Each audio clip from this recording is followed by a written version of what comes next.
날씨도 참 좀 쌀쌀하고 추운데 바쁘신 시간 이렇게 내려서 잘 함께 해주시고 근데 홍역학을 이렇게 빛을 내주시는 것 같아서 너무 감사드립니다.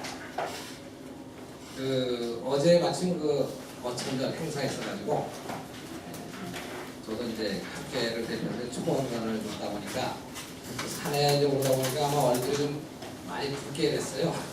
왜 얼굴이 이렇게 붓게 된다는데 사실은 오늘 30일에 내풍학교 아까 얘기하시는데 일무월심이란 말이 있듯이 일편단심이란 말이 있죠. 우리가 나라를 생각하고 태국을 뭔가 마음으로 수고하고 정말 이런 홍역학의 어떤 정신을 우리가 함께 해야 되는데 큰 날이었습니다.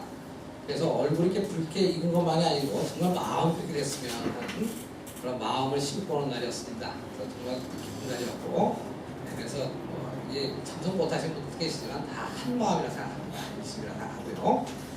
오늘 이제 주제가 사실 좀 큰 주제인데 제가 공부가 부족한 사람이 이렇게 거창한 주제를 얘기할 수 있는 것은 아니지만 아마 이제 역을 공부하는 어떤 과정에서 조금 생각되어질 바들이 있어서 한번 나름대로 의견을 한번 필요해 봅니다. 그래서 여러분들이 좋은 또 가르침을 오히려 제가 청하고자 합니다. 여기 학문가 덕이 높으신 선생님들도 많이 계신데 조금 제가 좀 조심스럽고 두려운 감이 있습니다만 그러나 우리가 이제 우리의 지금 태극기에 담긴 아리랑 정신과 한치발이가 있는데요. 우리가 깃발이라 하는 것이 우리나라를 상징하는 가장 표징하는 대표적인 것이죠.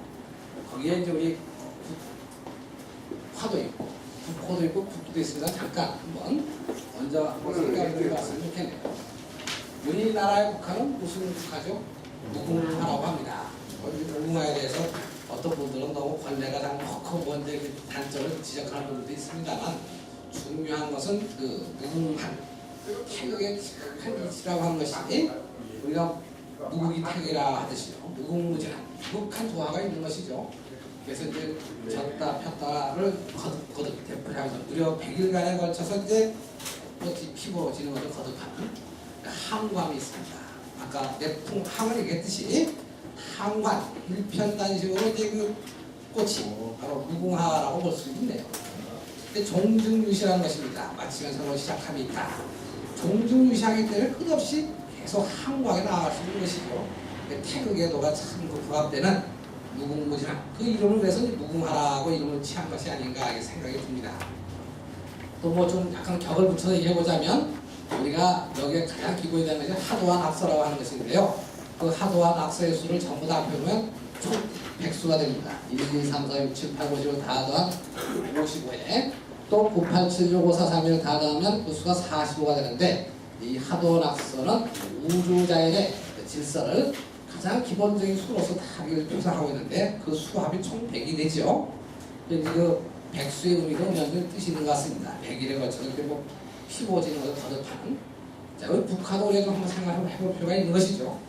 그리고 이제 나라의 국호, 국명호기 합니다. 되게 명이라는 것은 선천적인 명칭 그로 얘기하고 호는 후천적인 호칭으로 얘기하는데 명이든 호든 기본은 이제 우리가 옛날은 상고 때 조선이나 했습니다. 단군 할아버지께서 나라를 세우실 때 아침에 신선함을 뜻한 그 동방의 밝은 빛을 상징하는 그 철학이 이 배달결핵에 지금까지도 전승되어 오고 있지요. 그래서 우리가 환인환흥을 할 때 그 환자가 큰 편말에 대한 밝음을 여는 때 편말에 대한 뜻이 있습니다. 우리말에 이제 환하다 하는 뜻과도 또 통하죠. 네? 밝음이 잘 펼쳐지는 뜻이 들어있고요. 불선자와 같이. 또 박달나무담도 마찬가지입니다만 이런 이제 밝은 사상이 들어있습니다. 아침을 열고 동방의 계명지기를 하죠. 밝음을 여는 것이죠. 그래서 이건 이제 간방조선이다. 이런 말씀을 이제 말씀을 드리겠습니다만 그래서 국호라는 것이 또한 그 나라를 상징하는 가장 중요한 명칭, 호칭이죠. 우리가 조선이라는 그 말에는 옛 선천적인 부분에서 아침의 신선함이 있는 계명의 빨간 뜻이 들어있고 또 오늘날 지금 쓰이는 이건 삼한이라 해서 예로부터 항 썼습니다만 특히 삼위일체로 하나로 통합이 되면 일태극 대한이 되는 셈이죠. 대한이라는 명칭을 물론 대한제국으로 지금 대한민국으로 이제 연계를 쓰고 있습니다만 이 대한에 또한 큰 태극의 철학이 들어있는 걸 보여집니다. 그래서 우리 이제 명칭에 참 이런 부분도 유념을 해서 한번 생각해 보면 무궁무진한 무궁화에 또 국기도 그래서 이제 태극기를 쓰죠. 무궁태극이라는 것이죠.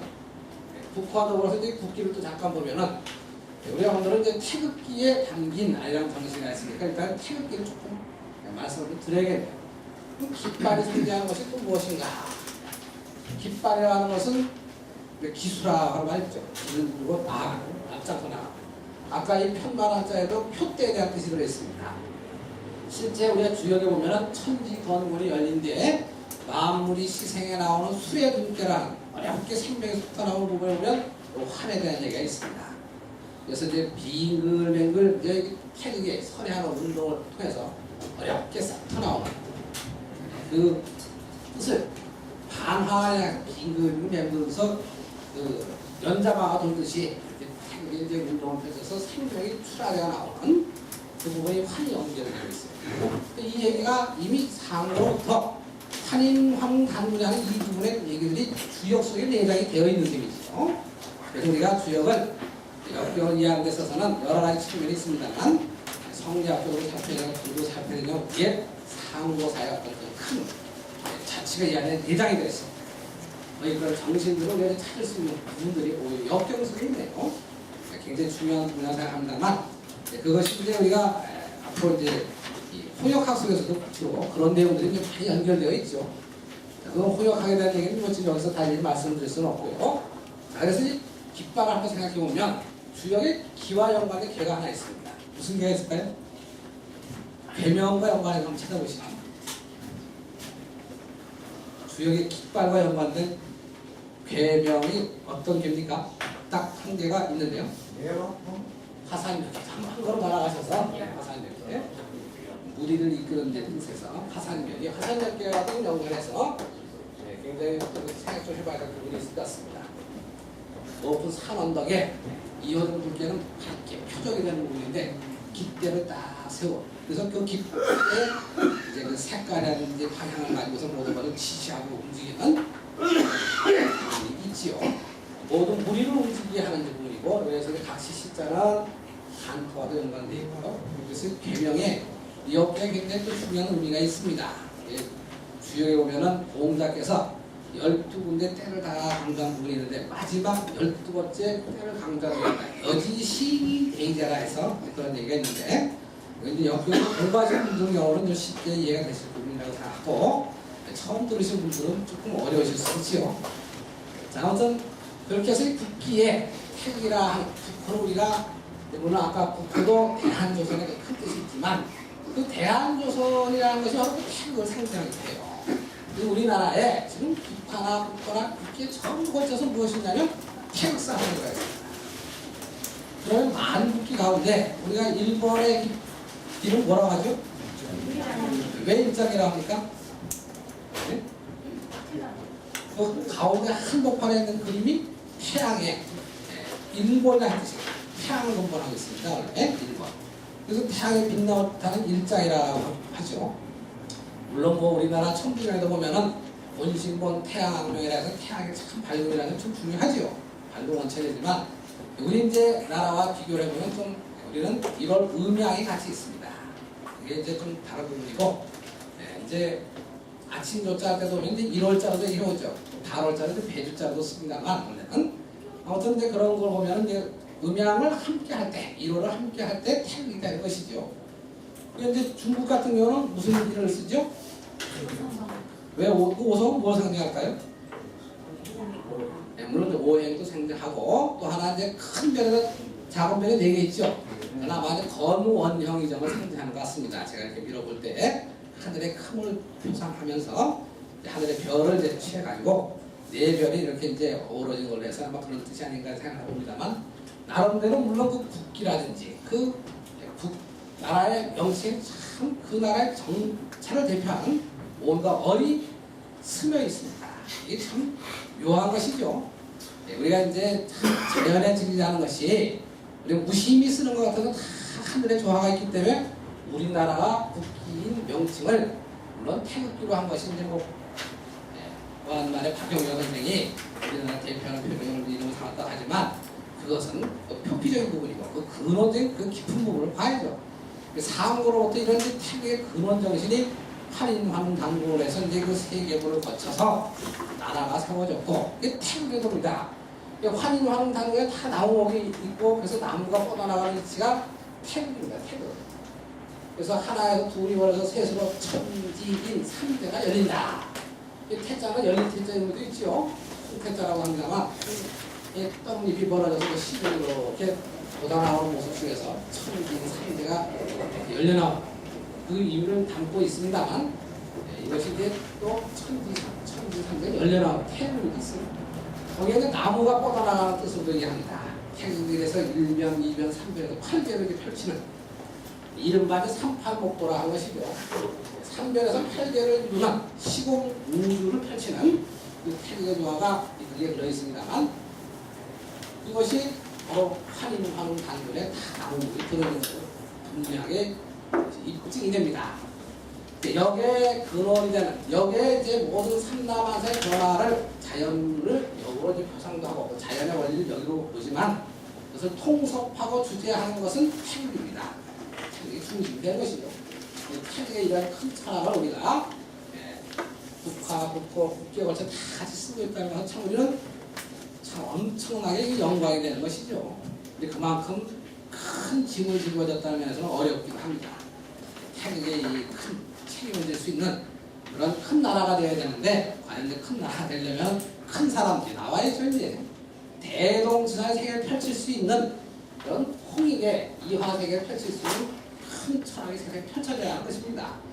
여기에 보면 이제 그런 얘기들이 많이 언급되어 있지요. 자, 그러면 여기서 이제 우리가 태극을 머리로 보면은 춘서문의 만국한령이라는 말이 있습니다. 주역 하늘 건계에 오음자께서 하신 말씀이지요. 마음의 표준이 되고 중심이 되는 큰 머리가 서물 속에서 나온다. 서물 가운데 나온다고 볼 수 있고 그러면서 서물을 거느리면서 이끈다는 보통은 이제 구호 비룡내를 일컫습니다. 그래서 온 세상에 다 평안합니다. 수출성의 만국한령이라 이 말씀을 이제 가지고 저희 이제 대상선생님께서 말씀하시기를 옛날에 선생님 이렇게 말씀하셨다네요. 수출성의 출이라 하는 것이 싹 나오는 철, 싹날 철자가 왜 구덩이를 뜻하는 것이죠. 구덩이에서 싹이 나오는 것이지만 이게 이제 이렇게 따져 보면 또 이제 매산자가 둘이 있어서 중산이라는 뜻이 있습니다. 중산. 그리고 이제 중산은 대상을 붙여보면 간이라는 것이고 중산간. 바로 이 뿌리 글자 연관된 방으로 보면 동북방이고 새벽의 방인데 이 간을 상징하는 괴입니다. 간은 산이다. 산이 거듭 이어진 우리나라 예로부터는 산 타령을 많이 하죠. 그래서 중산간에서 이제 머리가 나와서 온 세계가 다 평안해진다는데 다 함자가 이제 주역 하경의 머릿개예요. 머릿개는 지금 건개. 상경의 머릿개에 지금 하늘이 물론 머리가 되지만 하경에는 이제 인사적인 이치를 가지고 주로 하기 때문에 하경의 머릿개가 택산하기 남자 여자가 서로 처녀 총각이 만나는 사랑하는 부분인데 이 세상에 다 함께하는 세상이 온다. 이게 후천 세상이라는 것이죠. 지금 시대가 실질적으로 후천을 들어왔죠.